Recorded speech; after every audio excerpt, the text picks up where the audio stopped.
السلام عليكم. مسا على الناس الكويسة. لو دي أول مرة ليك تسمعني فانصحك بأنك تعمل لي سبسكرايب دلوقتي حالا وما تفكرش كتير وتفعل الجرس اللي تحت ده عشان اللي هتسمعه دلوقتي هيفجر لك دماغك وهتدمنه. اتفقنا؟ يلا بينا. كاليستا The Spear of Vengeance. Death to all betrayers. حياة كاليستا كانت عبارة عن جزئين، جزء في بيتهم مع أبوها الملك صاحب الإمبراطورية الكبيرة، وجزء مع عمها بعد ما الإمبراطورية أبوها ما انتهت. في الجزئين حياتها كانت عايشة حياة عسكرية شديدة، وكانت هي بكل قوتها بتخدم الملكة والمملكة. الملك كان عنده أعداء كتير. في يوم من الأيام الأعداء دول بعتوا واحد يقتل الملك. الملك حياته كانت هتنتهي لولا وجود كاليستا اللي قلبت الموازين وأنقذت حياة الملك، لكن للأسف ما قدرتش تنقذ الملكة. السم اللي نجا منه الملك جه في الملكة، أكتر حد عزيز على قلب الملك.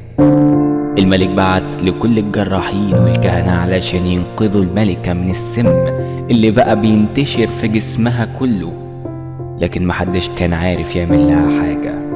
كاليستا كانت زعلانة قوي على الملكة. الملك كلفها بمهمة البحث عن علاج الملكة. هيكارم مسك مكانها إدارة الكتيبة. سافرت كاليستا وبدأت رحلة بحثها عن علاج الملكة. بقت تسأل دكاترة وعلماء وكهنة، لكن كل ده كان من غير أي فايدة. أخيرا عرفت حاجة هتساعدها، مكان محمي من العالم بتاعهم بضباب أبيض. سكان المكان اللي كانوا بيعرفوا أسرار الحياة الأبدية، كان المكان ده الأمل الوحيد ليها. بدأت رحلتها في اتجاه المكان الأسطوري اللي هينقذ حياة الملكة.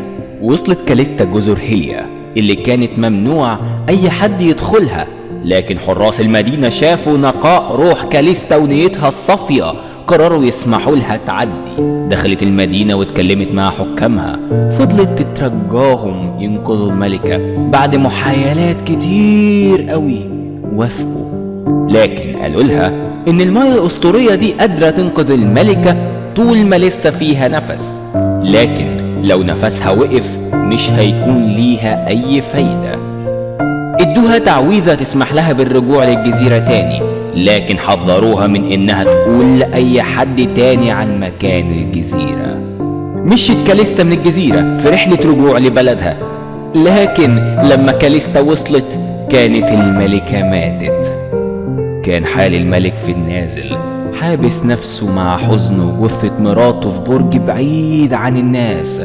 بمجرد ما عرف برجوع كاليستا بعت لها، كان عايز يعرف هي وصلت لإيه. قالت له على المياه الأسطورية اللي كانت ممكن ترجع حياة الملكة، لكن قالت له إن ملهاش أي فايدة دلوقتي بعد موت الملكة. الملك ما صدقهاش واعتبرها خاينة. اتدخل هيكارم حاول يقنع كاليستا بإنها تاخد الملك للجزيرة علشان يسمع الكلام بنفسه من حكام المدينة نفسهم، يمكن ساعتها يصدق فيرتاح. كاليستا كانت مترددة، بس في النهاية وافقت علشان ده الملك بتاعها. خرج الملك بالأسطول من السفن، كان مبسوط جدا، كان عنده أمل مراته ترجع له.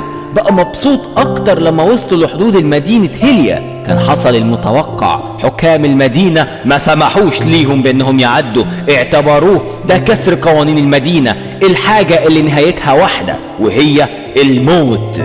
الملك عقله طار من غضبه الشديد، أمر كاليستا انها تتدخل وتقتل اي حد يقف في طريقها، بس هي رفضت علشان هي عارفة السكان دول ازاي هم اقوياء. طلبت من هيكارم مساعدها الشخصي انه يقف معاها، لكنه بدل ما يقف معاها غدر بيها، ضربها برمحه في ظهرها.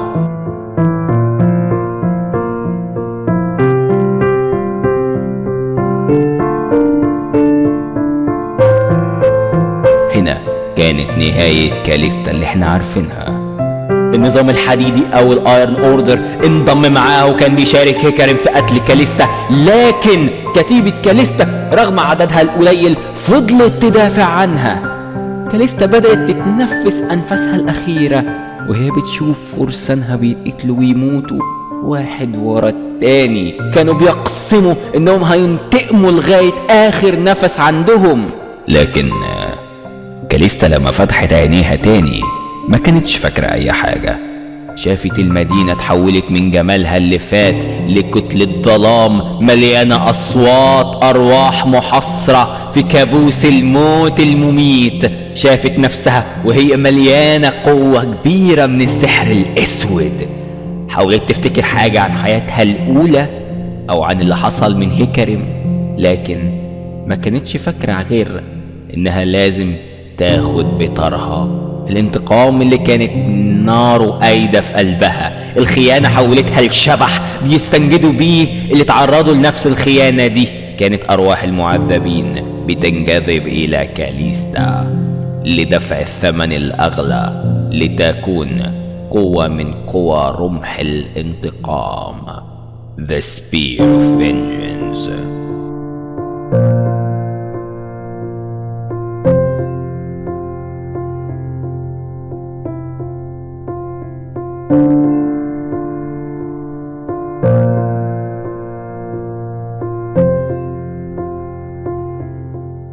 لو عاوز نعمل قصص اكتر من النوعيه دي ونبدا بقى نعمل قصص الشامبيونات مع بعضيهم وضرب النار اللي بيحصل بينهم ده، اكتب لي تحت في الكومنتات عايز قصه مين في الفيديو الجاي.